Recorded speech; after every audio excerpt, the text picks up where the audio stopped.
Buenas noches. Está hoy con nosotros Víctor Gómez Pin, que pronunciará la conferencia titulada Contra la barbarie, la filosofía educadora de la humanidad, dentro del espacio de reflexión, fronteras y direcciones del progreso. Con esta actividad, la Fundación César Manrique inicia las actividades culturales y medioambientales de este año en la Sala José Saramago de Arrecife, a donde se trasladarán buena parte de los cursos y conferencias que se organicen, tras las dos exposiciones que ya se han mostrado en este mismo espacio cultural. Asimismo, la Fundación César Manrique inaugura hoy un nuevo servicio de retransmisión en directo de actividades a través de Internet y de la página web de la institución, www.fcmanrique.org, desde donde podrá seguirse hoy mismo o descargar a partir de pasado mañana esta intervención. Con estos nuevos servicios, la FCM posibilita que sus programas de conferencias y cursos sean accesibles al gran público, tanto en tiempo real como con posterioridad, posibilitando la creación de una importante base audiovisual de datos que se suman a las más de 40 publicaciones editadas por la institución que ya pueden descargarse gratuitamente desde su página web. Víctor Gómez Pin es catedrático de la Universidad Autónoma de Barcelona, donde enseña teoría del conocimiento e introducción al pensamiento matemático. Desde muy joven se trasladó a la Sorbona de París, donde obtuvo el grado de doctor de Estado con una tesis sobre el orden aristotélico. Tras años de docencia en universidades francesas, se incorporó a la Universidad del País Vasco, de cuyo departamento de filosofía fue el primer director.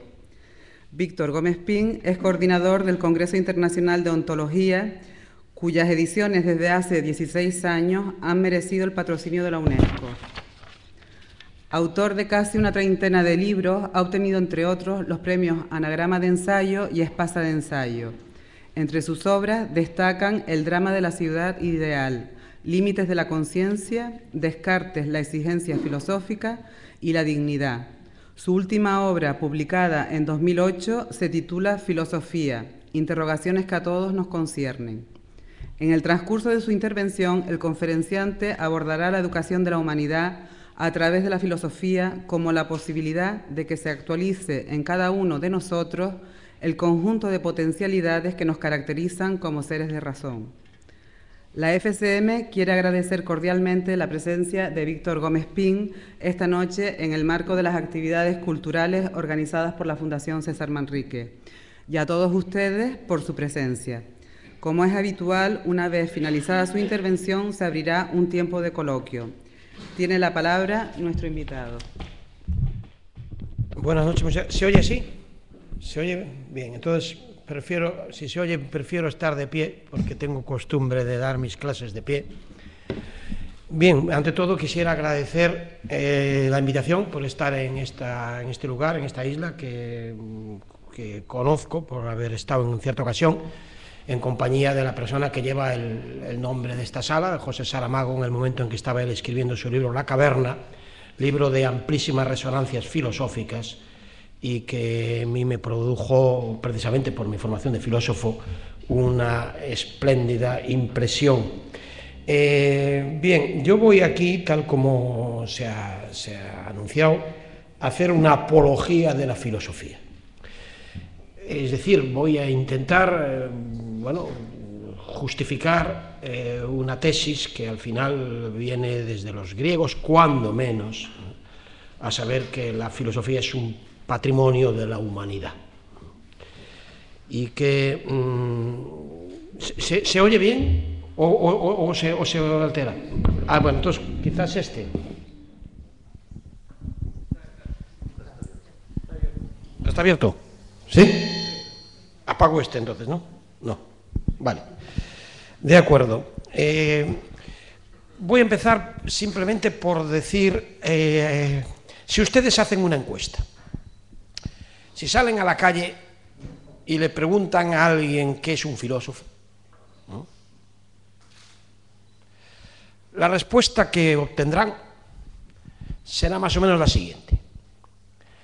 Un filósofo es más o menos una persona que se ocupa de asuntos que a nadie le interesan, ¿no?,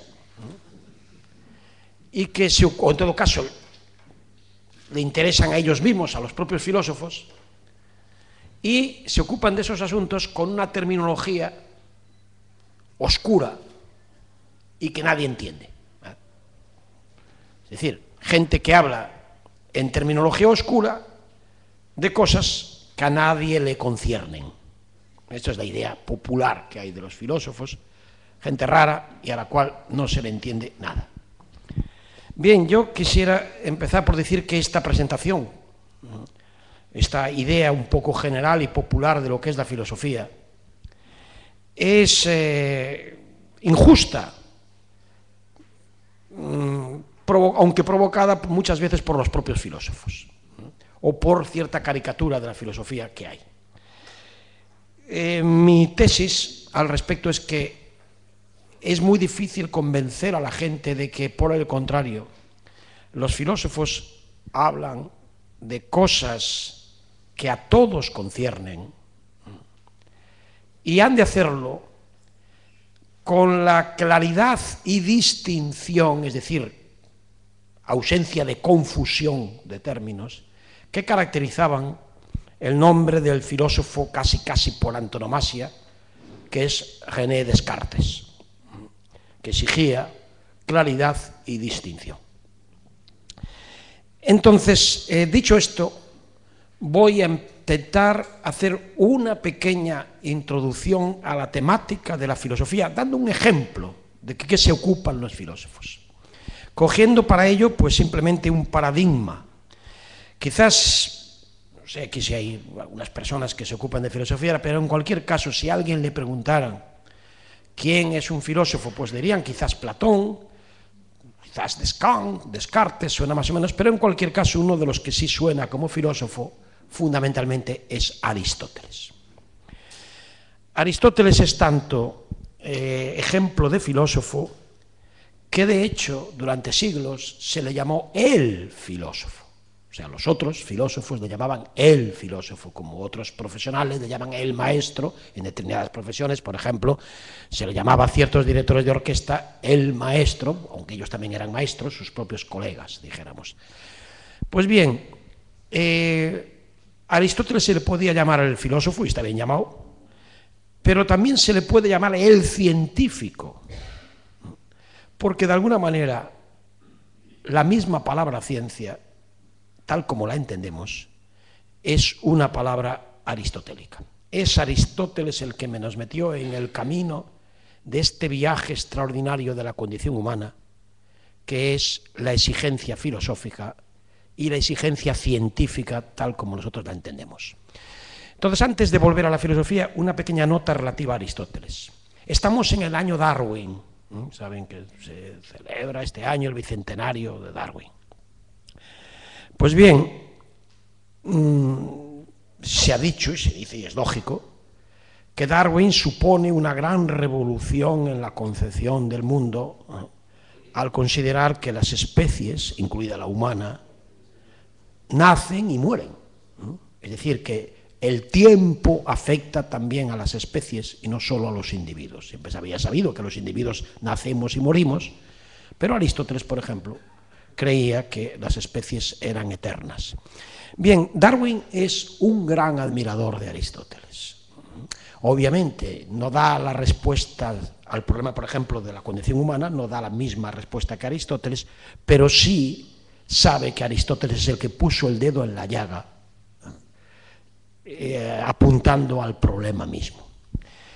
Pues bien, el filósofo Aristóteles es, ante todo, antes de la filosofía, es el primer clasificador de especies de la historia, con medios absolutamente limitadísimos. Imagínense ustedes, con los medios que disponía Aristóteles, hizo anatomía comparada y consiguió fijar y determinar cientos de especies animales y vegetales con una acuidad y una precisión que deja pasmados incluso todavía a algunos de sus colegas hoy en día, dada la deficiencia de medios que Aristóteles poseía. Tengo a veces la impresión de que se va el sonido, ¿se va? ¿Sí? O sea, tengo que acercarlo más, ¿no? Vale, pues dada la deficiencia de medios que Aristóteles tenía. Pues bien, después de clasificar animales, eso fue la primera de sus tareas. También tiene otras. Aristóteles es el primer físico, casi en el sentido que le podemos dar, es el primer biólogo de la historia. Pero de alguna manera también el primer físico, es decir, el primero que se ocupa por la naturaleza en general. Ahora volveré a este asunto. Pero también se ocupó, por ejemplo, de la Constitución de Atenas, y eso que él no votaba en Atenas, porque era extranjero. Hizo una recolección de proverbios porque era tan admirador de la lengua popular, la lengua del pueblo, dijéramos, que quiso coleccionar, archivar y consignar los refranes, en los que veía depositada una gran sabiduría. Hizo tratados de lógica, es decir, de cosmología, es decir, su curiosidad fue literalmente exhaustiva. Y una vez que hizo su esfuerzo en el plano que hoy llamaríamos propiamente científico, escribe una serie de textos que son los que se conocen hoy como textos filosóficos de Aristóteles. Son los que se llaman los textos metafísicos. Metafísica significa simplemente lo siguiente. Los escritos de Aristóteles se habían perdido, se encontraron, y el que los encontró quiso catalogarlos, ordenarlos. Vio que unos hablaban de astronomía, otros hablaban de lógica, otros hablaban de gramática, otros hablaban de física, otros hablaban de biología, sobre todo de biología. Y entonces encontró unos textos sin nombre, no llevaban nombre. Y como no llevaban nombre, los miró, cómo los clasificaba, de qué trataban aquellos libros. Y se dio cuenta de que, aunque no llevaban nombre, para leerlos era muy conveniente haber leído antes los libros de física. Y entonces le llamó en griego libros de metafísica. Meta quiere decir los que vienen después de la física. Con lo cual la palabra metafísica, que a lo mejor a ustedes les suena una cosa rara, un metafísico sería alguien que hablaría de cosas angélicas o algo que no existe en este mundo o cosas así, no tiene nada que ver con esto. La metafísica es aquel que reflexiona sobre cosas profundísimas una vez que ha hecho ya la mediación por las cosas físicas. Por ejemplo, un metafísico de nuestro tiempo es Einstein, que después de ser el gran físico del siglo XX, reflexiona sobre las implicaciones tremendas de sus hipótesis físicas.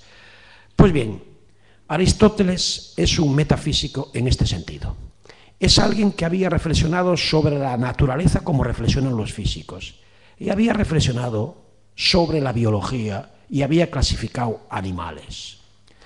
Como había clasificado animales, sabía perfectamente cuáles eran los rasgos distintivos que separaban a una especie animal de otra especie animal. Y entonces en estos libros llamados metafísica, en el primero de ellos empieza con las primeras 15 líneas son una reflexión sobre lo que separa al hombre de los animales. Y el que habla ahí no es ni más ni menos que el primer especificador de animales de la historia. Él que sabe perfectamente y que tiene tanto cariño y tanta curiosidad por los matices y las diferencias de los animales, se pregunta ¿qué es el hombre? Voy a empezar en esta reflexión sobre la filosofía dando simplemente este ejemplo. Podía haber cogido cualquier otro, extraído de Aristóteles de lo que es un problema filosófico. Pues bien, voy a intentar citar de memoria, irlo traduciendo, el arranque del libro de la metafísica de Aristóteles. Voy a hacerles un pequeño comentario de este texto que es como un texto sagrado, literalmente. Un texto que cualquiera que lo leyera sin saber de quién era se quedaría impresionado solo por el tono, la belleza, la sensación de profundidad abismal de lo que está planteando. Pónganse ustedes en la mente, es alguien que sabe absolutamente todo de los animales, todo lo que cabía saber en su época. Y tiene la primera interrogación fundamental y universal. Mi tesis es que cuestiones filosóficas son aquellas que son universales y que a todos nos conciernen. Les voy a dar este ejemplo a ver si esta cuestión nos concierne o no nos concierne.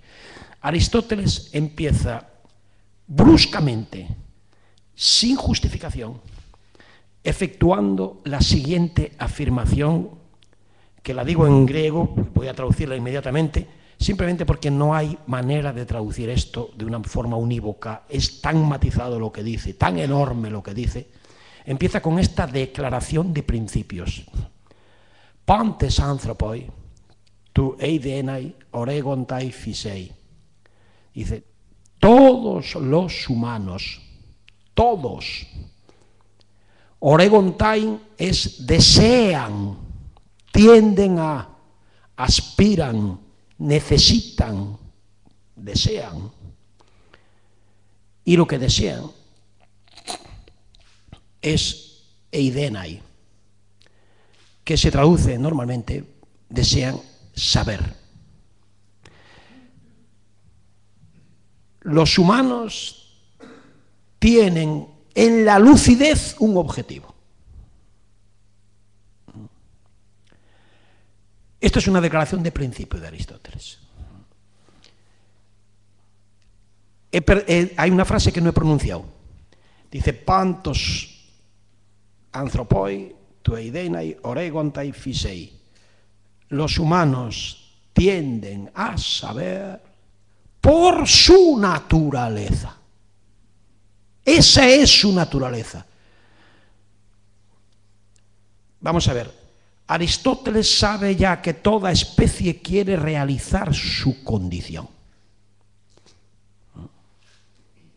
Cada especie quiere realizar aquello, hoy diríamos, aquello para lo que genéticamente está llamado. Por eso los animales domésticos plantean un problema, porque no están en condiciones muy a menudo de realizar su naturaleza. Pues bien, el hombre también quiere realizar su naturaleza, pero el hombre tiene una naturaleza rara, singular y específica. También los otros animales tienen una naturaleza específica, pero esta es muy rara. Es una naturaleza tal, la propia, nuestra condición, nuestra naturaleza, como la del perro es una, la de la vaca es otra y lo que ustedes quieran, la nuestra tiene entre sus rasgos la exigencia de ser lúcidos. Me van a permitir que escriba una palabra. Pongo aquí la frase que Aristóteles dice que es lo nuestro. Dije, todos los humanos tendemos a esto. Esto es un verbo, es el infinitivo de un verbo, que significa, yo traduzco así, significa ver con claridad, determinar, que no se te oculte la verdad. Pero también, aquí hay la palabra eidos, que quiere decir forma o especie. Pues bien, una manera de traducir esta frase de Aristóteles es que todos los humanos tendemos, entre otras cosas, a relacionarnos con el mundo a través de la razón y el pensamiento. Y esa es nuestra naturaleza. Voy a seguir comentando este texto. Extraeré después las conclusiones. Aristóteles sigue diciendo, semeion de eton aisthesis agapesis. Dice, ¿por qué digo esto? Dice, porque el hombre, prueba de que al hombre lo que nos gusta es el saber por el saber, la lucidez por la lucidez. La prueba de ello, dice Aristóteles, es el placer que experimentamos con los sentidos. Porque Aristóteles sabe muy bien que los sentidos juegan entre los animales un papel de instrumentos al servicio de la subsistencia. Los sentidos no son útiles, obviamente.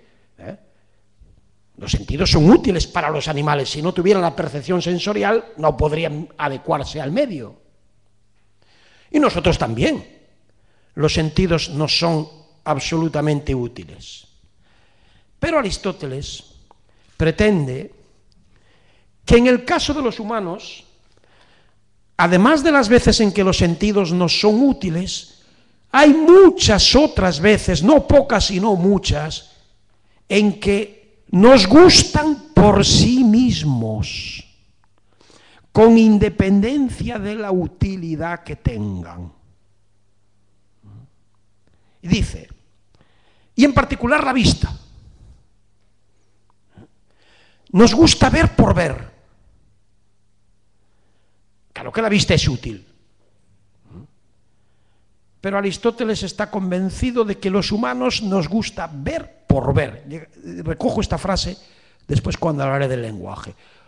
Los griegos tenían esta concepción de que si perdías la vista, lo habías perdido casi absolutamente todo. De hecho, el mito de Edipo es que por haber matado a su padre y sin saberlo, pues tenido relaciones con su madre, es condenado a la ceguera. Pero hay una cosa en griego, que es que la palabra teoría es también la palabra ver. El theoretikos es el espectador, el que hace teoría es el primero es el espectador de teatro, que lo que ve son las tragedias humanas, entre otras cosas. Pues bien, Aristóteles, de este hecho tan sencillo, de que a nosotros nos gustan los sentidos por ellos mismos, extrae como una especie de prueba de que a nosotros lo que nos gusta no es tanto que llevamos escrito, hoy diríamos en nuestros genes, no tanto adecuarse a la vida como contemplarla. Y sigue con sus argumentos, y aquí habla el animalista, el gran animalista Aristóteles. Va diciendo, los animales, la generalidad de los animales, tienen todos ellos sensación. Todos tienen sentidos, obviamente. La palabra sensación en griego es aísthesis. Todos tienen sensación. Si no tuvieran sentidos, no podrían adaptarse al mundo. Algunos de ellos tienen, además de sensación, memoria. Y algunos animales, para el desarrollo de su memoria, tienen capacidad acústica. Y eso les facilita mucho la memoria. Tienen sensación, tienen memoria, y dice Aristóteles que tienen incluso algo muy sorprendente. Estamos en un local vinculado a una institución artística, donde la palabra fantasía e imaginación juega un gran papel. Pues bien, atribuye a los animales incluso fantasía. Es muy difícil traducir esto, algo así como imaginación. Yo creo que les está atribuyendo a los animales simplemente la capacidad extraordinaria de prever algo que no está presente. Que obviamente, como se sabe que si un animal se vincula un palo con la comida que le estás dando, cuando le puedes ofrecer la comida ya no la quiere. Y después de presentar todos los rasgos que tienen los animales, es decir, fíjense, Aristóteles hace tantos siglos les atribuía sensación, hasta capacidad imaginativa, memoria, y describe cómo todos esos rasgos son imprescindibles para la vida y casi son lo único que se necesita para vivir. Y añade, y los humanos, además de todo eso, tenemos, y aquí vienen dos palabras, los humanos tenemos, además de todo esto,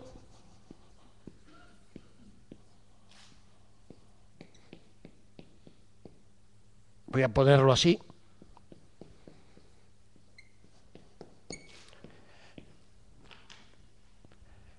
capacidad de raciocinio y técnica, tecné. Esto es lo que separa a los humanos de los animales. Tenemos todo lo que tienen los animales, más capacidad de raciocinio y tecné. Estamos, como decía, en una institución vinculada al arte. La palabra tecné se suele traducir sea por arte, sea por técnica. De hecho, en la palabra artesano hay todavía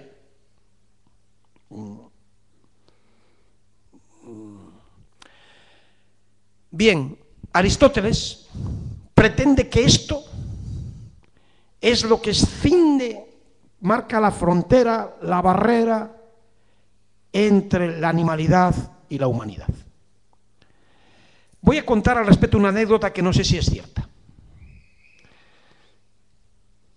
La técnica, sea en el aspecto artesanal, sea en el aspecto artístico, se preía el primer rasgo de la condición humana. Se dice, yo no sé, yo lo he leído en varios sitios, no sé si es cierto o no, supongo que sí, que cuando Picasso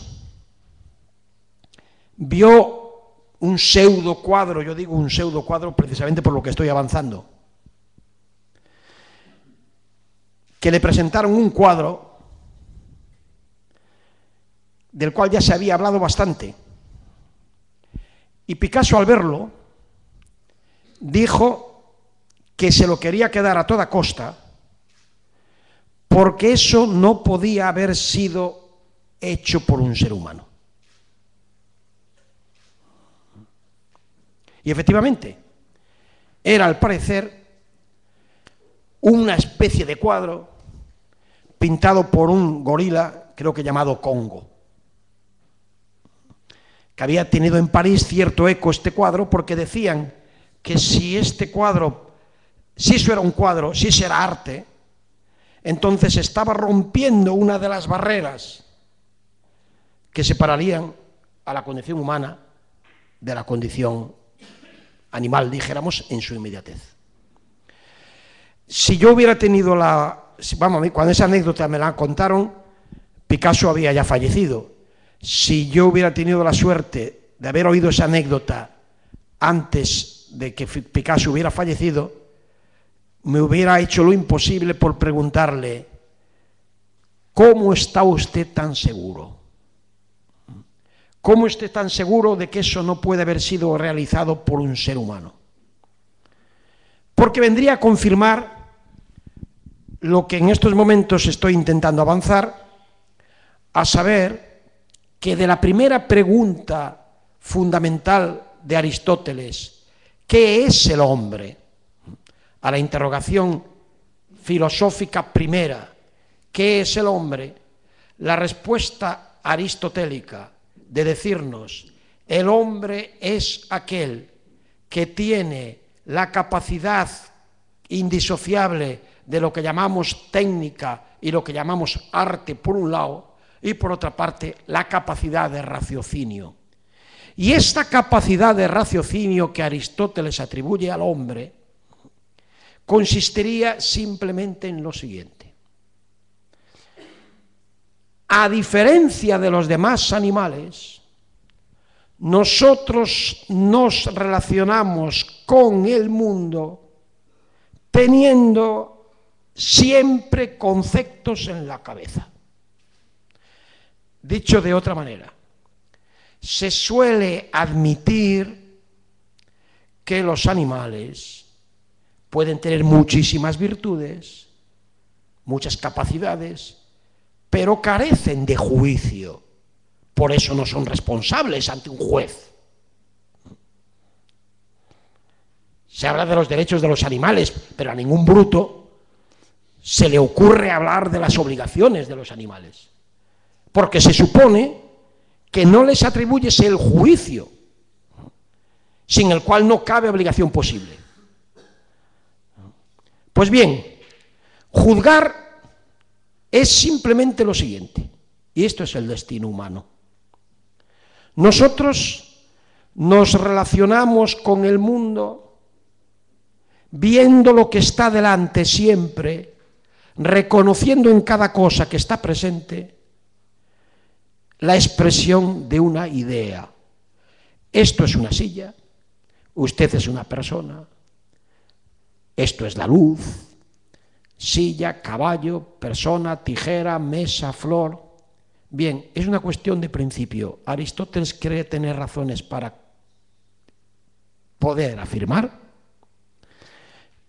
que lo que nos separa de los animales es que tenemos conceptos o ideas.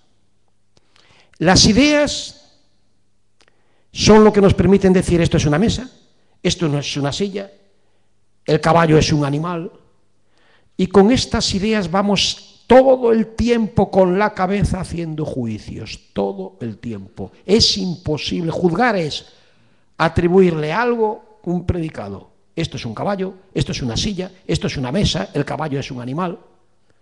Pues bien, eso es un juicio, se llama así, eso es tener juicio. Tener juicio es, dice Aristóteles, reconocer las cosas a través de esta palabra, que son formas o especies, ideas, formas o especies. De tal manera que nosotros somos seres de juicio. El ser humano es aquel que en toda circunstancia está atravesado por el juicio, por eso es responsable. Pues bien, dejo a Aristóteles y me acerco a la contemporaneidad. He intentado poner un ejemplo de un problema filosófico. Simplemente la interrogación fundamental. ¿Qué es el hombre? Y he dado una respuesta aristotélica. El hombre es aquel animal que además de tener percepción sensible, memoria, imaginación y capacidad de experiencia, tiene la capacidad de relacionarse con el mundo a través del juicio. Y Aristóteles nos dice que el deseo del hombre es llevar ese juicio a la mayor lucidez posible. Avanzo lo que estoy diciendo. Aristóteles pretende que si nuestra esencia y nuestra naturaleza es ser lúcidos, si una sociedad no nos da las condiciones de posibilidad de la lucidez, de alguna manera nos está mutilando en nuestra naturaleza, como si a un animal le privaras de realizar su esencia. Esta es la tesis fundamental. Si tú a un animal le privas de realizar lo que lleva en su naturaleza, hoy diríamos su capacidad genética, le estás mutilando. Pues bien, a nosotros nos mutilan cada vez que nos limitan en nuestra capacidad judicativa, cognoscitiva, nuestra exigencia de ser lúcidos. Nos mutilan en lo fundamental. ¿Y de dónde viene esta exigencia? Pues bien, sintetizo de esta manera. Aristóteles no disocia la capacidad del juicio de la capacidad lingüística. Ni Aristóteles ni nadie en la historia indisociable de la filosofía y de la ciencia. Nosotros somos seres de juicio, es decir, que exigimos ser lúcidos, por lo menos en un nivel profundo que a veces está frustrado, escondido, mutilado, reprimido, porque somos seres de lenguaje.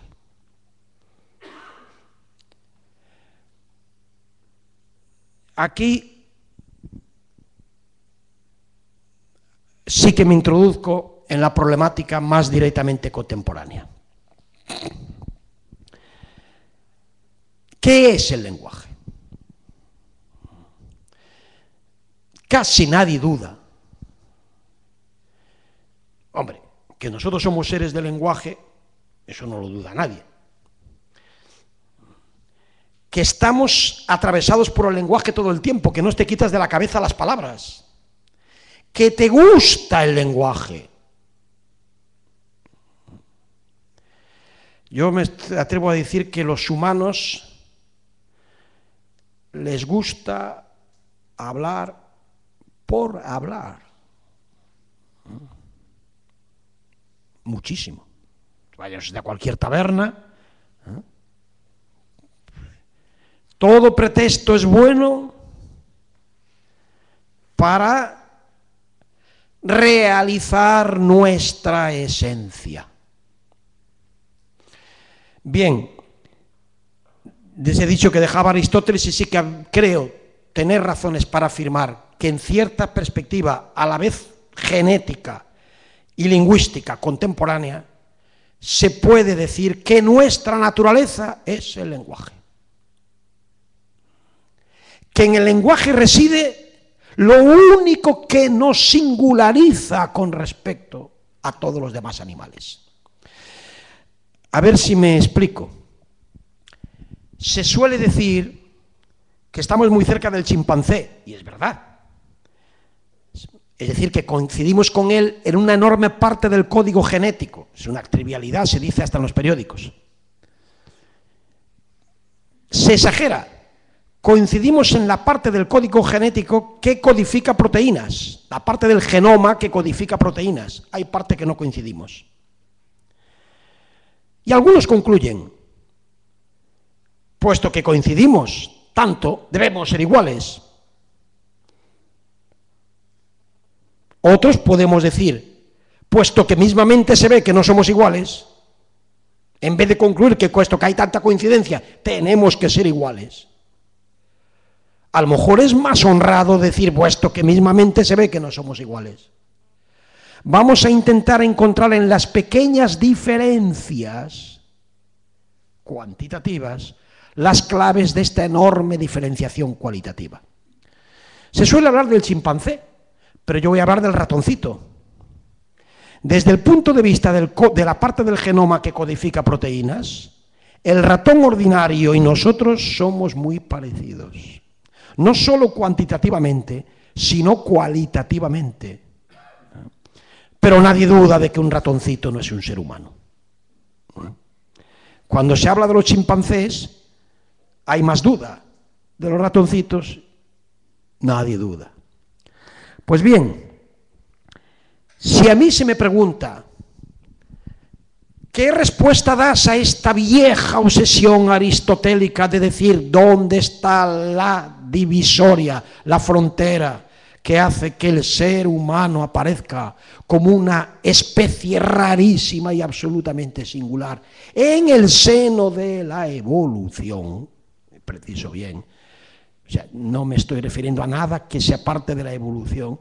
Nosotros no solo somos un resultado de la evolución, sino que somos el único animal que lo sabe. El único animal que se sabe como un resultado de la evolución. El único animal que ha de asumir ser un puro resultado finito de la evolución. El animal que tiene ese privilegio y esa tragedia. Claro que somos un resultado de la evolución, pero mi pregunta es esta: ¿qué ha ocurrido de brutal en la evolución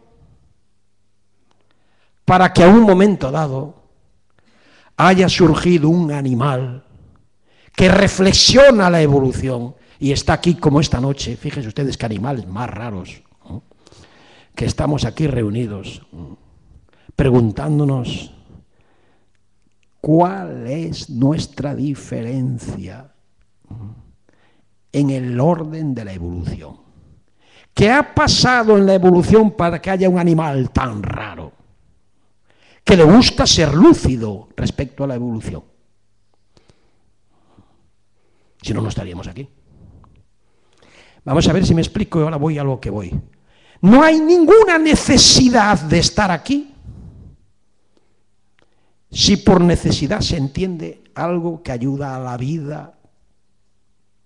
Estar aquí no ayuda a sobrevivir para nada. Al contrario.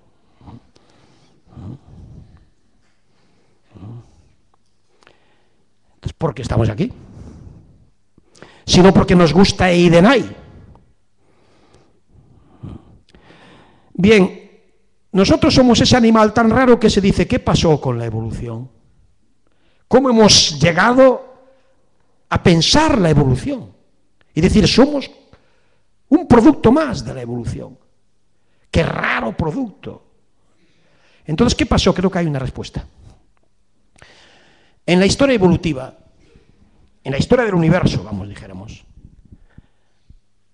bueno, hay tres momentos fundamentales, si se puede llamar momentos, uno ni siquiera es un momento porque es el origen mismo, dijéramos el Big Bang. Todo el mundo está de acuerdo en que en la historia del universo hay un momento rarísimo que es la aparición de la vida. Eso hay un acuerdo general. La vida supone, con respecto a la naturaleza inerte, la aparición de la vida es una subversión, una revolución radicalísima. Fíjense lo que sería del universo si no hubiera vida. Pues bien, en el seno de la vida ocurrió una segunda revolución, tan importante como la anterior, y tan difícil desde el punto de vista estadístico como la anterior. Es decir, si estadísticamente era muy difícil que llegara a aparecer la vida, estadísticamente aún es más difícil que aparezca lo que está pasando ahora mismo. A saber, voy a definir la vida animal de esta manera. Bueno, los animales son seres dotados de algunos de ellos, no todos, sofisticadísimos códigos de señales. Es decir, códigos de señales que les facilitan su adecuación a la vida, ¿de acuerdo?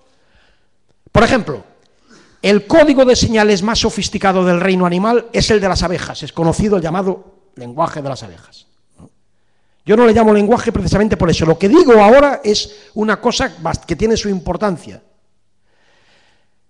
Llamo código de señales los sistemas que utilizan los animales para darse información que les ayuda a defenderse, a atacar, a protegerse, etcétera, etcétera. Hay una cosa muy curiosa. El código de señales más sofisticado que existe en el reino animal es el de la abeja. No el del chimpancé, ni el del bonobo, ni del... Es decir, un animal que está en el orden filogenético muy separado de nosotros en la evolución. Saben ustedes que, bueno, se ha estudiado, no tengo tiempo, si hay una... Es tan meticuloso que se dan información meticulosa sobre la posición del Sol, es una cosa impresionante. Pues bien, el que se interese por los códigos de señales animales, que estudie el de la abeja, que es el más sofisticado que hay. ¿Saben ustedes cómo es? Que la abeja hace una danza y da una información muy precisa. Ahora bien, nadie ha visto una abeja danzar por danzar.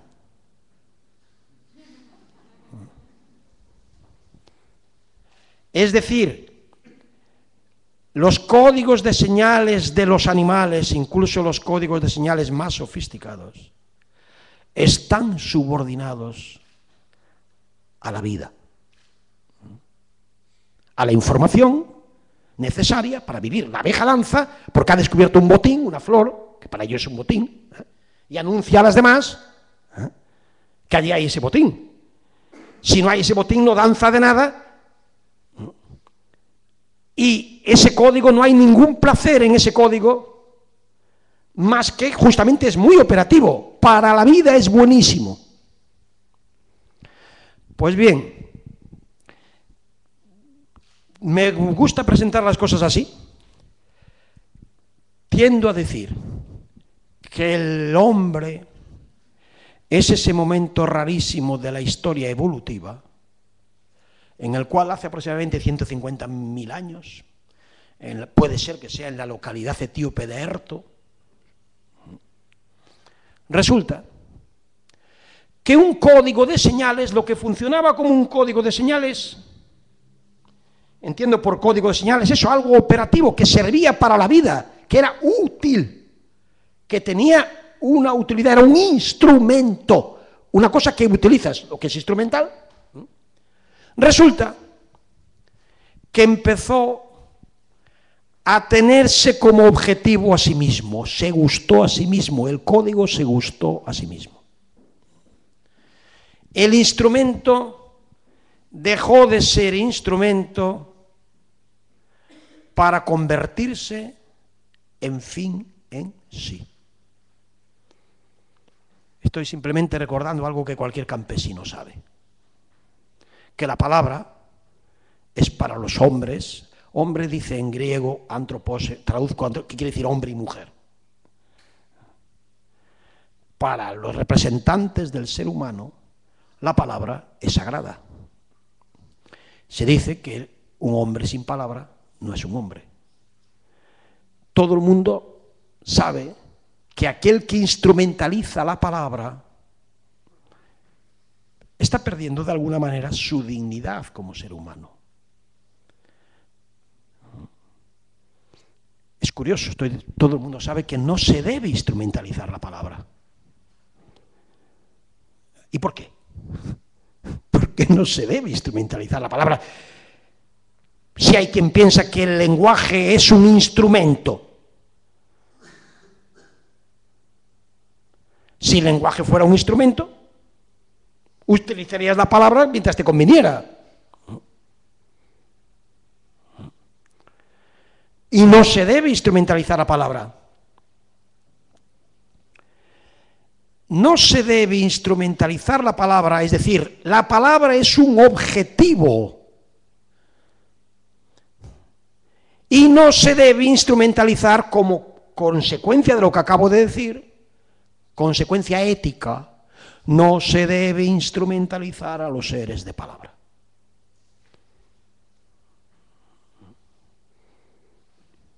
Todo aquel que habla es sagrado, porque representa, encarna, nuestra condición como animales, la rarísima condición de un animal que tiene un código al cual quiere como fin en sí. Un pequeño paréntesis para justificar este punto. Lo que estoy diciendo, caricaturizando un poco, es así lo siguiente. El lenguaje, que es nuestra naturaleza, lo que nos singulariza, todo lo demás lo tienen los demás, todo lo demás lo tienen los animales. Los demás animales, nosotros también somos animales. Pero el lenguaje, estoy diciendo simplemente, que aunque a veces sirve para comunicar, para darme información, si yo te digo, por favor, me pasas el agua, aunque a veces sirve para comunicar, no siempre está llamado a servir como un instrumento de comunicación. Comunicar quiere decir que lo instrumentalizas entre dos seres y dices, se sirve. Cojan la poesía.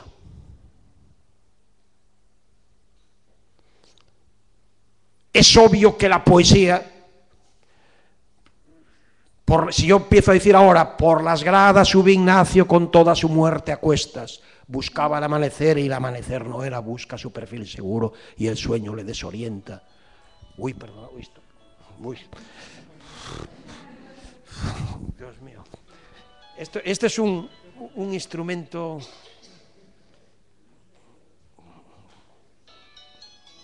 Perdonad,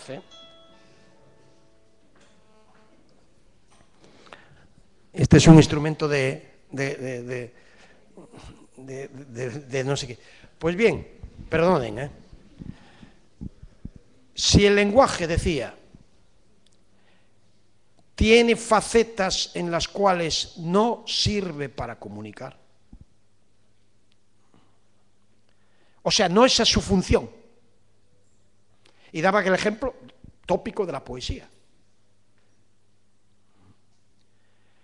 Todo el mundo sabe que un poeta es aquel que ha renunciado a servirse del lenguaje como un instrumento.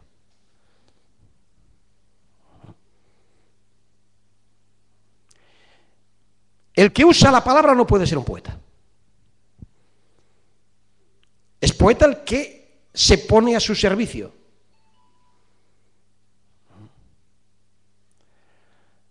En eso hay un acuerdo bastante general. Por ejemplo, hay unos versos de un poema francés, de un gran poeta francés, que dicen el mundo, le monde bleu comme une orange, el mundo es azul como una naranja. Bueno, En su contexto son unos versos muy bellos. Ya me dirán ustedes qué información he intentado dar con eso.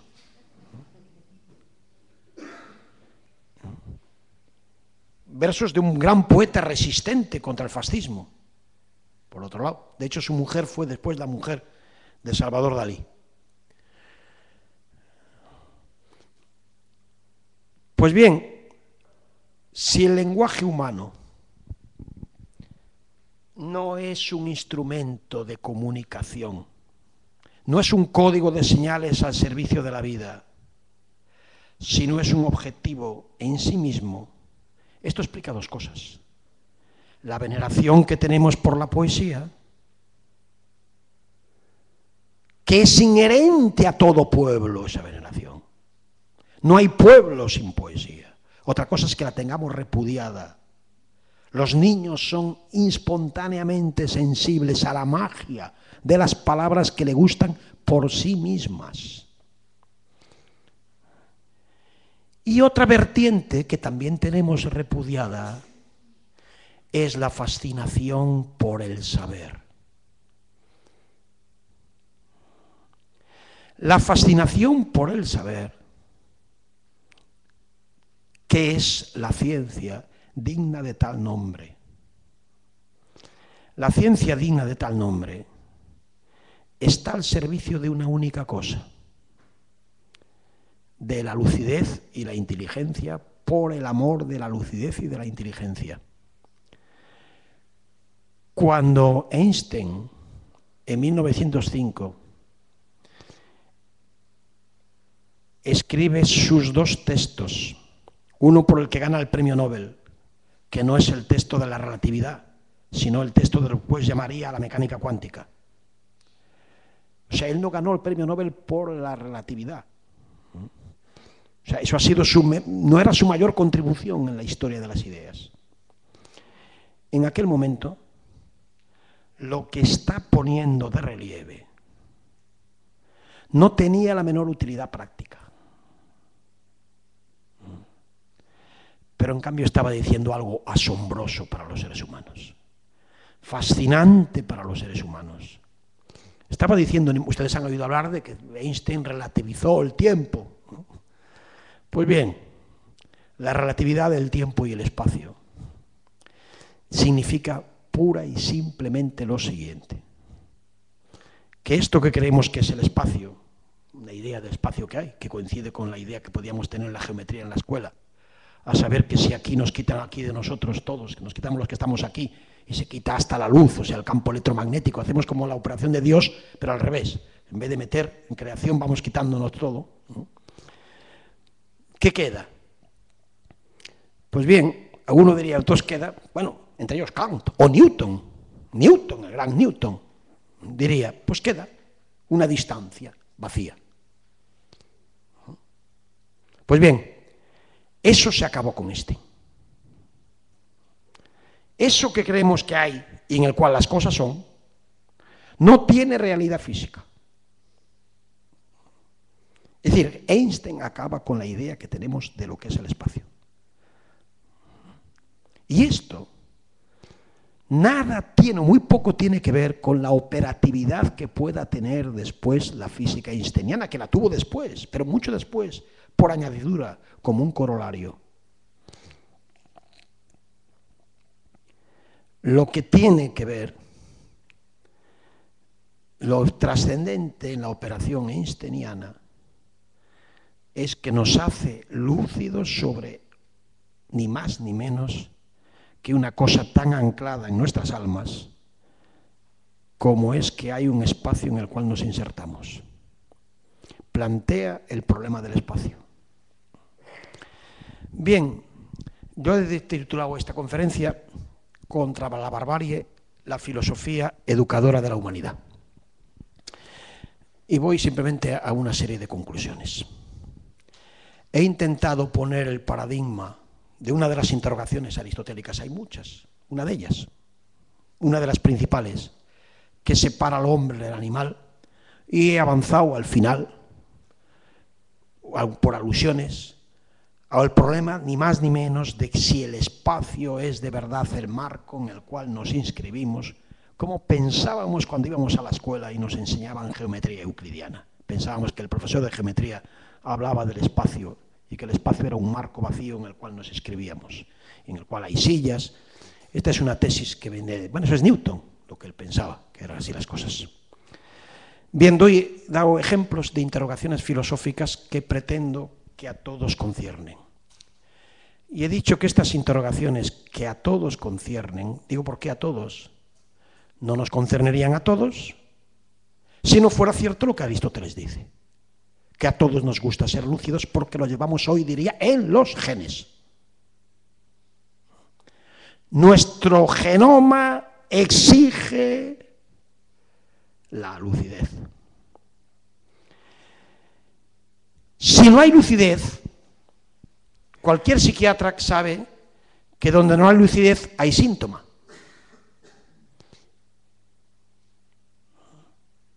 Eso los psiquiatras y psicoanalistas lo saben perfectamente.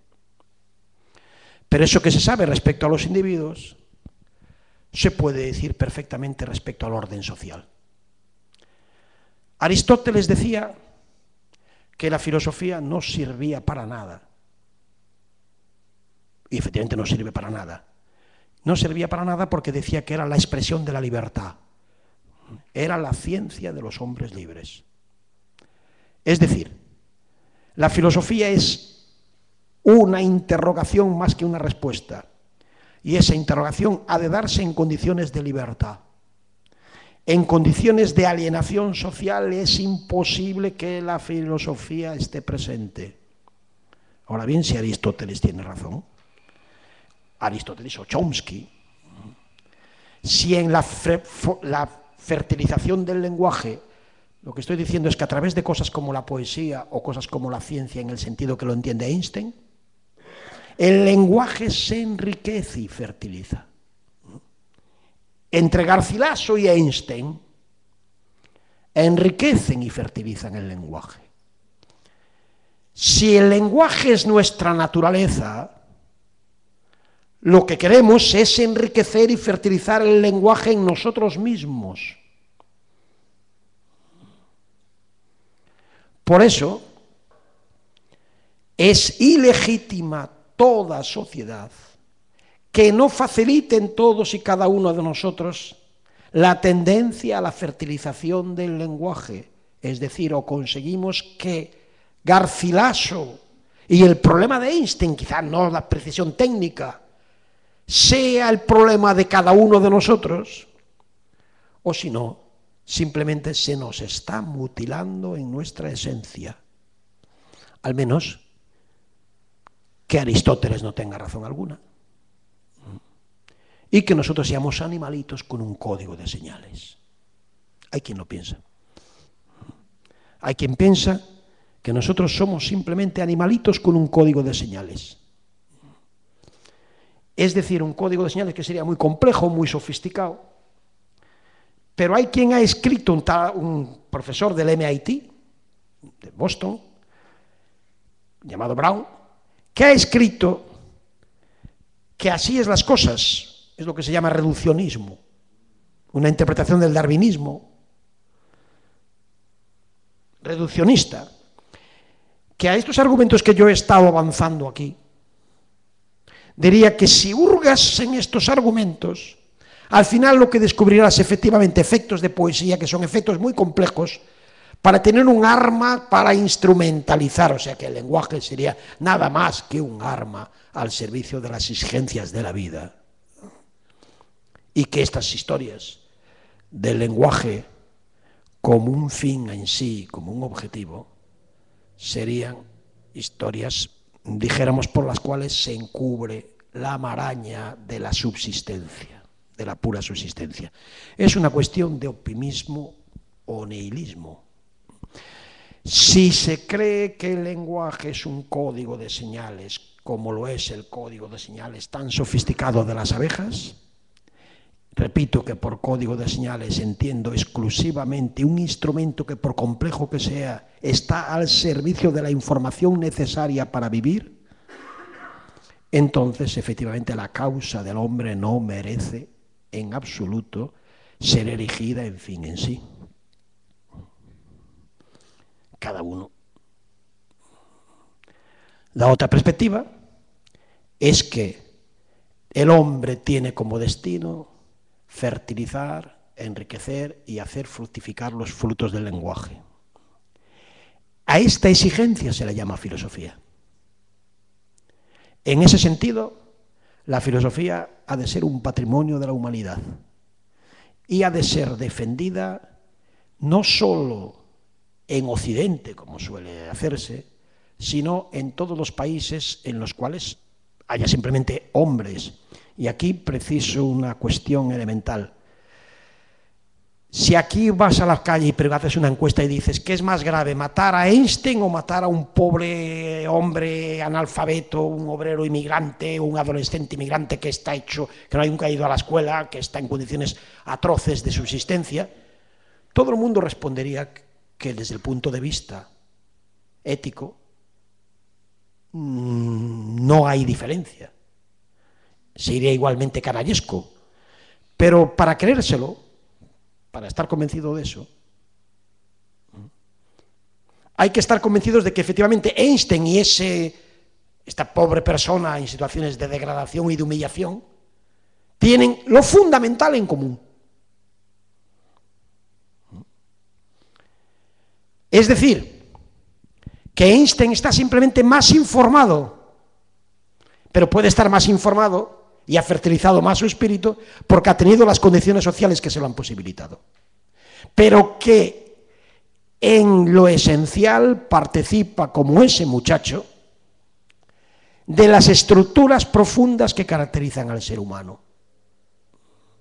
Lo que llama Chomsky, el lingüista célebre y militante político por la dignidad de los hombres, lo que llama las estructuras profundas del lenguaje. Es decir, la gramática universal de la cual todos participamos. Barbarie es simplemente no poner las condiciones, no luchar por las condiciones necesarias e imprescindibles para que toda la humanidad pueda realizarse, para que haya las condiciones de libertad suficientes que permiten que lo que estamos haciendo esta noche, que simplemente nos hemos reunido aquí, para hablar de ese momento en el cual el ser humano exige la lucidez, fueran condiciones, por así decirlo, naturales de los seres lingüísticos. Nuestra naturaleza, repito que esta naturaleza viene determinada por la historia evolutiva, pero solo nosotros somos responsables de ella. Ahora que está tan con justicia tan de moda la problemática ecologista, no hay que olvidar que la causa del hombre, o sea, el humanismo que se llamaba, es la causa de la única especie que está llamada a velar por las demás especies. Como desapareciera el hombre, se acabó la especie que vela por las demás especies. San Francisco se ocupa del hermano lobo, pero el hermano lobo es indiferente a la causa del hombre. Incluso la protección de las especies. Se insiste en que el hombre puede destruir la naturaleza, por supuesto, y que ha de evitarse esto. Pero no se ha de olvidar nunca que solo el hombre tiene el problema de la salvaguardia de la naturaleza. Es decir, primero la causa del hombre y por añadidura y como corolario todas las causas nobles, es decir, primero la causa de la libertad y la fertilidad del espíritu humano y como corolario todas las causas nobles que podamos poner. Bien, acabo esta charla, dijéramos, recordándole la frase de Aristóteles: todos los humanos, no una élite, no los finos, no unos cuantos. Pantes anthropoi. Anthropoi, recuerdo que en griego designa tanto a hombres como a mujeres. Hay palabras después particulares para decir hombre o mujer. Pantes anthropoi. toideina y oregon taifusei, tienen por naturaleza el deseo de alcanzar la lucidez. Gracias por su atención.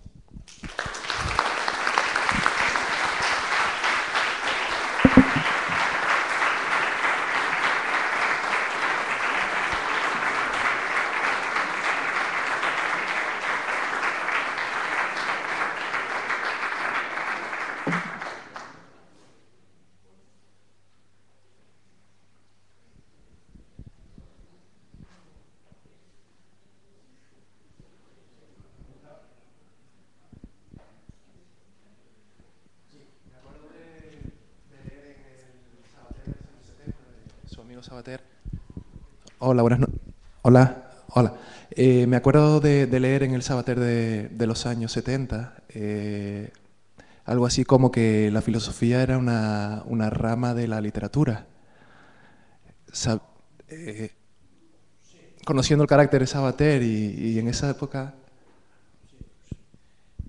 Vamos, todo depende un poco de lo que se entiende por literatura, pero tal como yo he precisado esto, que la filosofía es prácticamente, en todo caso, si por literatura se entiende aquello que se ocupa de la letra, pues obviamente la filosofía es una rama de la literatura. También se podría decir de la ciencia, pero en cualquier caso la filosofía sería esa rama de la literatura que enfatiza el hecho de que qué importante es la literatura.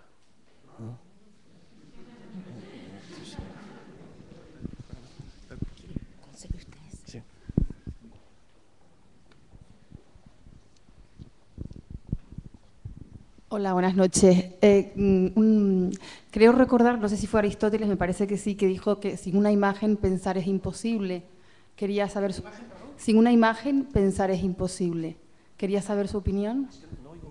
Sin una imagen pensar es imposible. Bien, vamos a ver, aquí hay yo he soslayado este problema porque tiene una cierta tecnicidad, pero se puede explicar. Aristóteles analizó el comportamiento animal, ya digo, con una acuidad enorme, y estaba convencido de una cosa absolutamente admirable, de que los animales son los seres, que los animales tienen experiencia. Lo que nosotros llamamos experiencia del mundo. Y que la experiencia es lo necesario para la vida. Entonces, y atribuye a los animales un saber. Cambio mi manera de presentar las cosas. Aristóteles atribuye a los animales un saber. Un saber. Y a la vez dice que no tienen juicio. Cosa que se suele aceptar hasta ahora. Ahora hay quien dice que los animales también tendrían juicio en este sentido, pero vamos, eso es muy problemático. Tendrían que atribuirles el lenguaje ya cabalmente. Entonces, que los animales además no tienen juicio. Entonces uno se puede preguntar, si no tienen juicio, ¿qué saber tienen? Pues bien, tienen un saber muy curioso, dice Aristóteles, un saber puramente experimental. ¿Y por qué pueden tener un saber puramente experimental? Porque la experiencia no es una relación con ideas o especies, sino una relación con individuos. Por ejemplo, yo tengo la experiencia de esta mesa simplemente a través de mis sentidos. Pero solo si tengo la idea de mesa en la cabeza sé que esto es una mesa, ¿estamos de acuerdo? Si yo no tuviera la idea, por ejemplo, imaginamos una persona que pertenezca a una civilización que nunca ha visto este teléfono que ha sonado ahí. Si no tiene el concepto de ese teléfono, le dará sesión y no sabrá lo que es. Lo cual no quiere decir que no se relacione con ello. Entonces, Aristóteles simplemente es así de sencillo.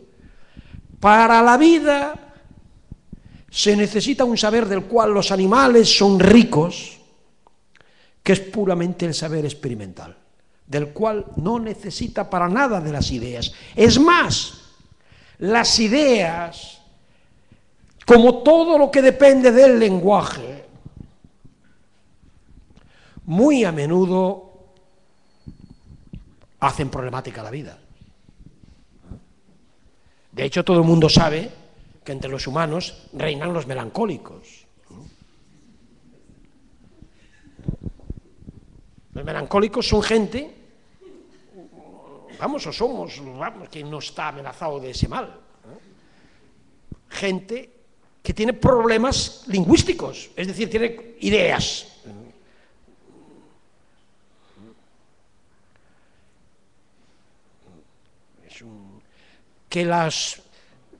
Yo antes intentaba decir que a veces el lenguaje sí sirve como instrumento, a veces sí, nosotros tenemos usos instrumentales del lenguaje, como un código. Ya digo, si digo, me pasas el micrófono, estoy haciendo un uso del lenguaje, estoy diciendo, atención que se va a ir la luz, o a las 9 se cierra esto, no sé, estamos haciendo un uso instrumental del lenguaje sin ninguna duda. Pero, por ejemplo, fíjense ustedes esta cosa terrible, aquellos que han tenido la desgracia de estar en esas situaciones conflictivas de los amores y esas cosas, y cuando uno piensa que el lenguaje va a ser un recurso y un instrumento, dice, tenemos que hablar, digo, no, mejor déjalo.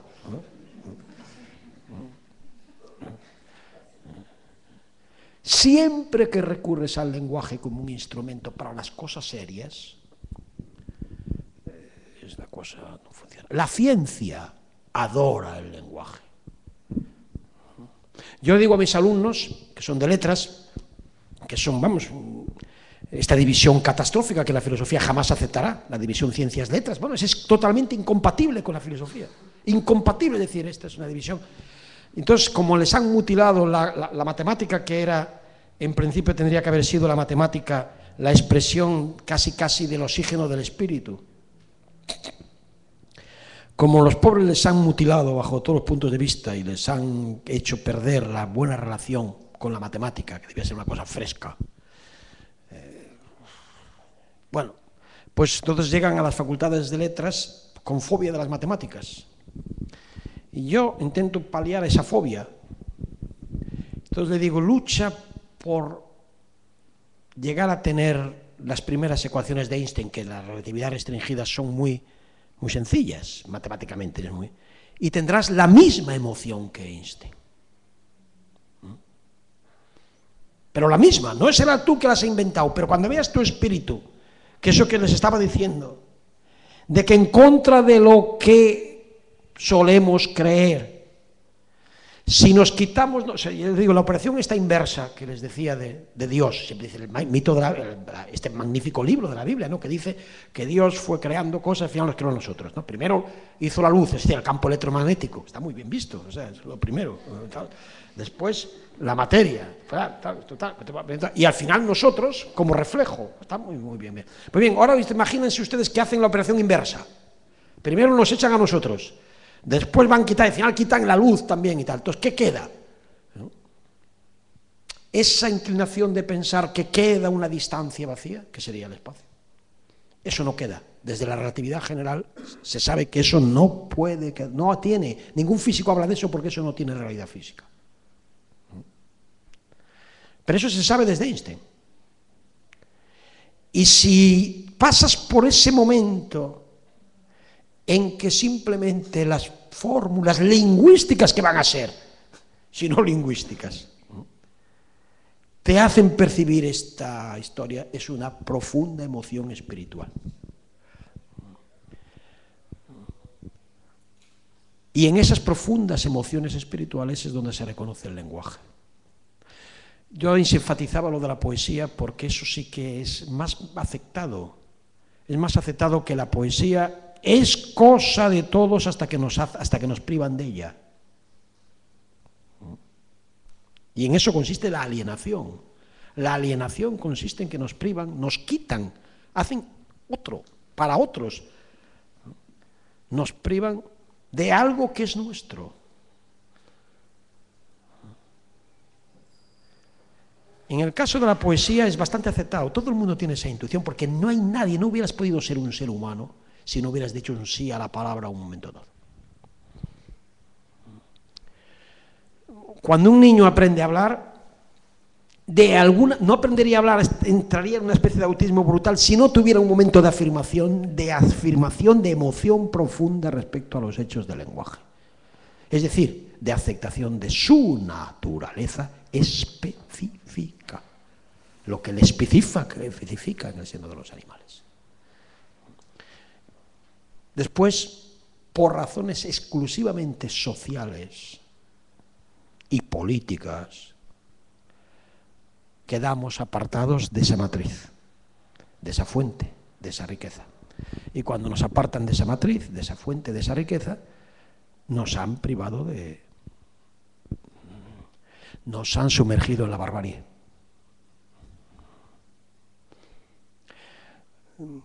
En ese sentido, reivindicaba la exigencia filosófica como cosa de todos, por razones políticas. La filosofía es una militancia, vamos, hubo un gran filósofo que decía que la filosofía era una guerra, pero pues un amigo mío que se suicidó porque cayó en que era un matemático y filósofo francés, que escribió un libro traducido al castellano que se llama Vivir y pensar como puercos, se llama así, está traducido al castellano, Vivre penser comme de porc, vivir y pensar como puerco, está traducido al castellano, no me acuerdo en qué, pues yo conozco el libro en francés, pero sé que está traducido, y que después era un matemático extraordinario y un filósofo muy simpático, él era matemático de profesión, y tiró la toalla en un momento como depresivo. Y este hombre describe en ese libro lo que significa una sociedad en la cual se ha renunciado al pensamiento, a los frutos del lenguaje y obviamente a la libertad. No hay filosofía, ni poesía, ni nada que valga la pena si no es en condiciones de libertad. Y la libertad no pasa solo porque haya democracia formal. Esto no es demagogia de ningún tipo, pero desde luego un país en el cual hay 900.000 personas que están amenazados de quedarse sin empleo y sin subsidio, venle con filosofadas.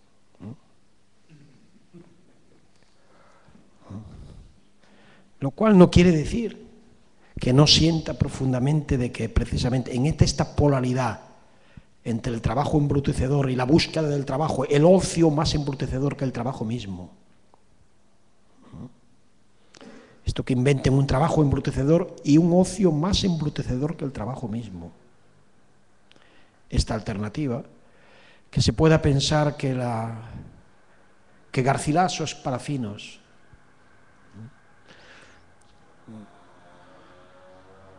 Esto es lo que, vamos, simplemente se puede llamar barbarie. Se ha dicho que la filosofía era una guerra, decía que este amigo mío decía que era una guerra contra la estupidez. Hubiera podido decir contra la barbarie.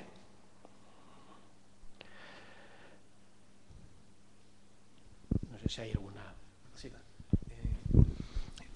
Con el tema del avance científico y del software,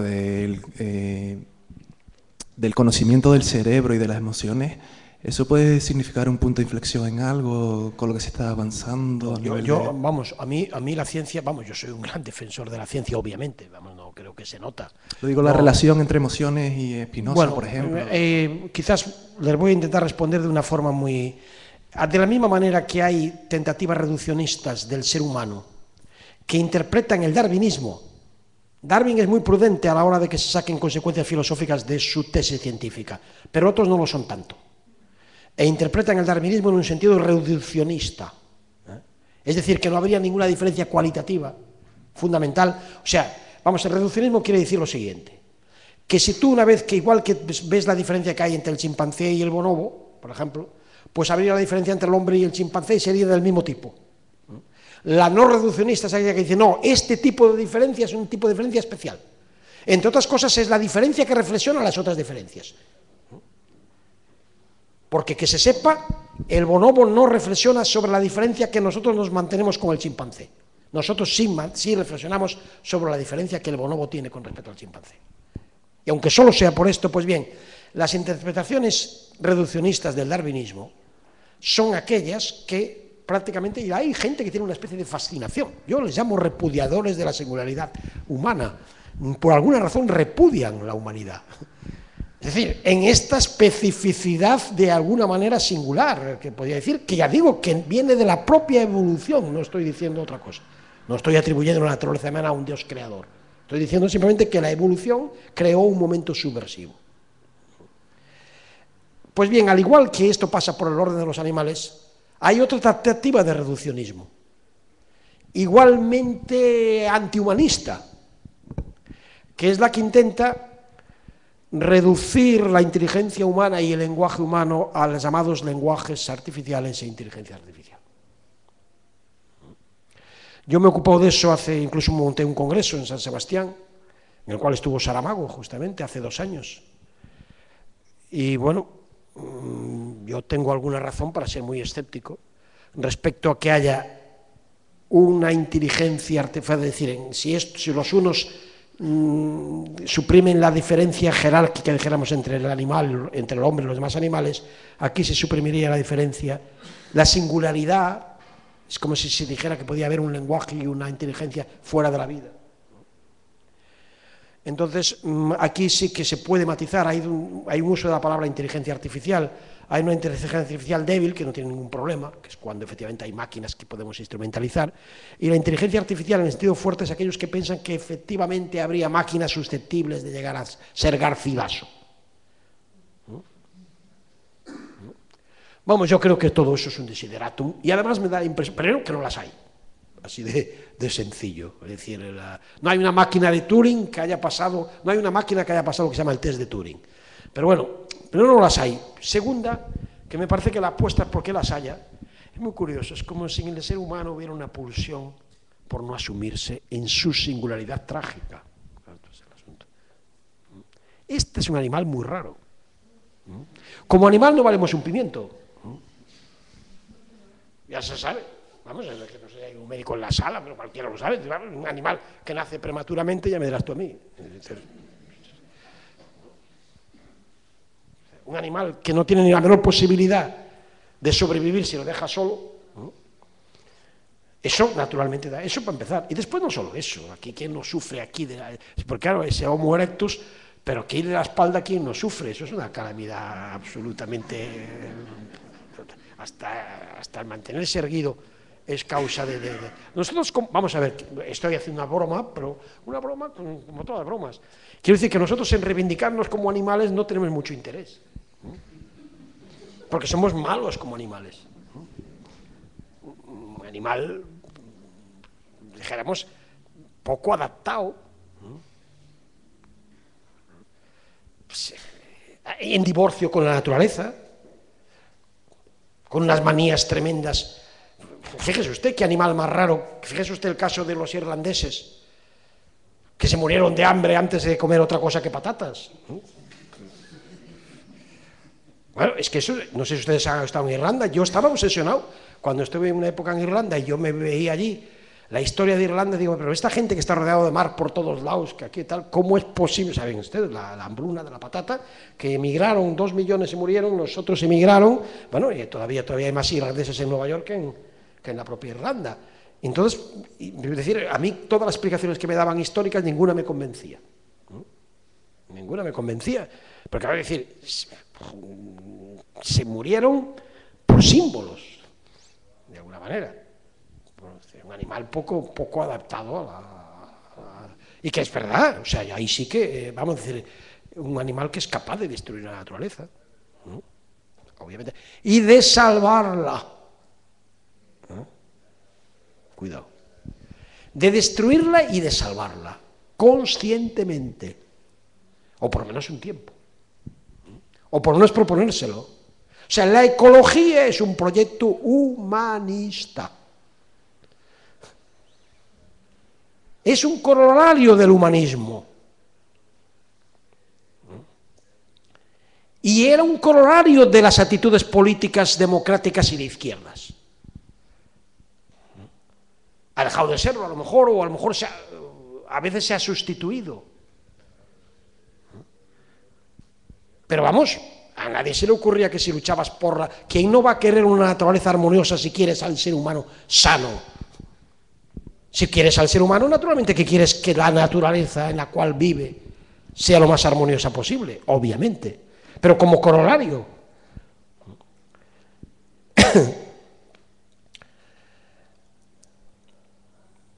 Entonces, vamos, a su pregunta era no iba a decir que puede cambiar la cosa si efectivamente se llegara.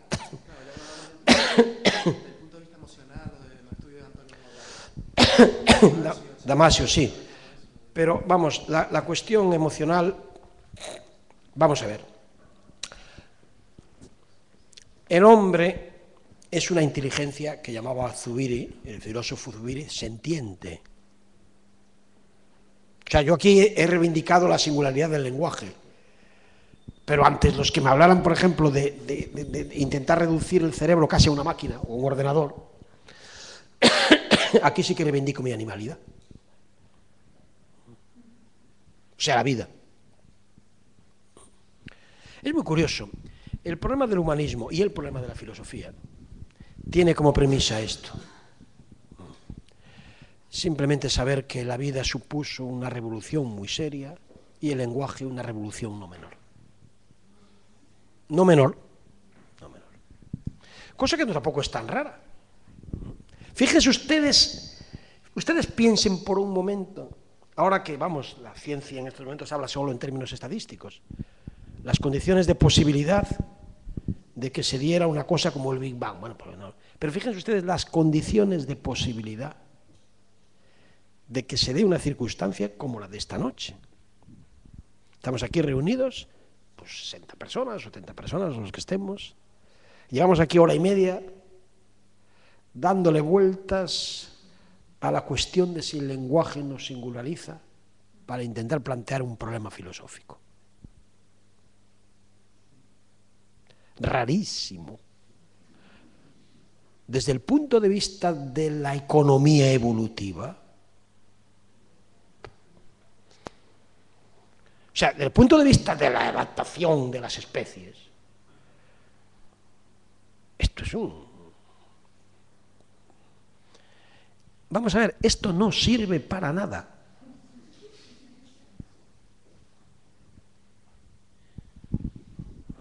Si por servir se entiende, adaptarse.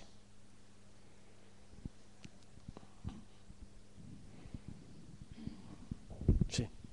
¿Es la barbarie parte de la singularidad humana? Sí, absolutamente. Obviamente sí, no hay más. Si vamos contra ella, vamos contra nosotros. Obviamente no, la barbarie, es decir, como la maldad.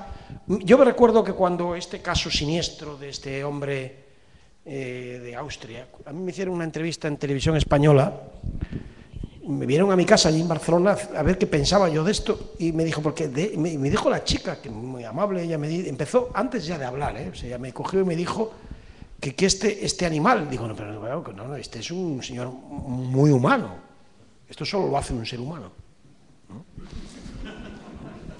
No hay ningún animal que haga eso.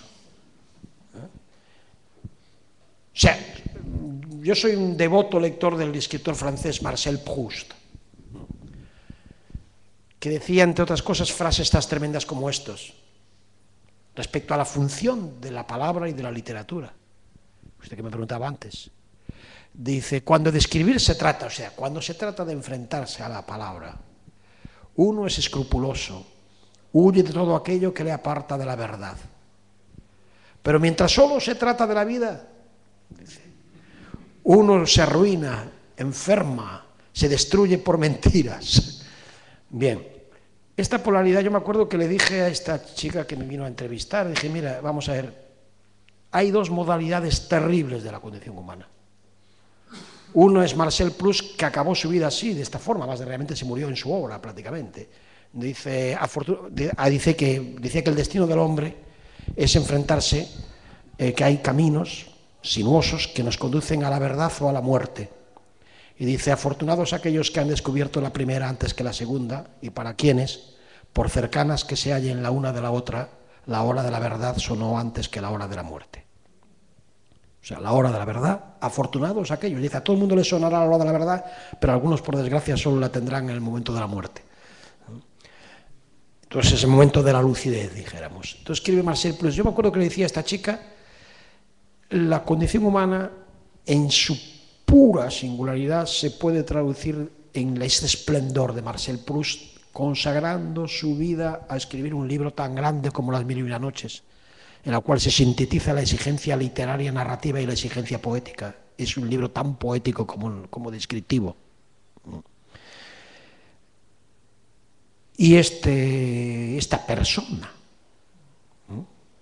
que es como, si quieres, el negativo de esa actitud tan humana. Ningún animal, los animales no tienen juicio. No son susceptibles de ser juzgados. Eso lo hacía, yo no hice la mili, eso que se llamó, porque me fui a Francia y no hice esas cosas, pero creo que en la época del ejército español, vamos, del ejército de Franco, el ejército de Franco creo que hacía, que juzgaba a los burros y a los mulos. Sí, vamos, me lo han contado gente que ha asistido a juicios. O sea que si una mula se escapaba o no sé qué, era juzgada. Bien, esto se le puede ocurrir a un general franquista, pero vamos, es decir, una persona sensata no tiene esas inclinaciones. Es decir, porque da por supuesto que la mula no es responsable. Es decir, ¿no? Lo cual plantea un problema con respecto a la cuestión de los animales han de ser objeto de cariño. No es exactamente de derechos, porque los derechos hay obligaciones. O sea, a ningún campesino del mundo, a menos que sea un poco bruto, pues le tiene cariño a su vaca, como no va a tener cariño a su vaca si vive de ella y convive con ella y tal, pero no la confunde con su hijo, vamos, no. A su hijo le exige desde muy pronto justamente que responda o ser en condición de ser de juicio, le exige obligaciones y derechos a su hijo. Su juicio tiene obligaciones, un animal no. Ya digo, esto a mí me lo contaron cuando lo del franquismo, ¿sí? Es decir, nadie se le ocurre juzgar a un animal, porque no tiene juicio. Esta es la cuestión. Nosotros no podemos pasar del juicio, es una cosa muy curiosa. Quizás en esos casos gravísimos de esa enfermedad. Miren, hay una cosa que a mí me obsesiona mucho, es que nosotros, los animales, son diferentes, una especie de otra, obviamente, pero la muerte es igual para todos. Mientras que nosotros tenemos dos muertes. De hecho, tenemos como dos nacimientos.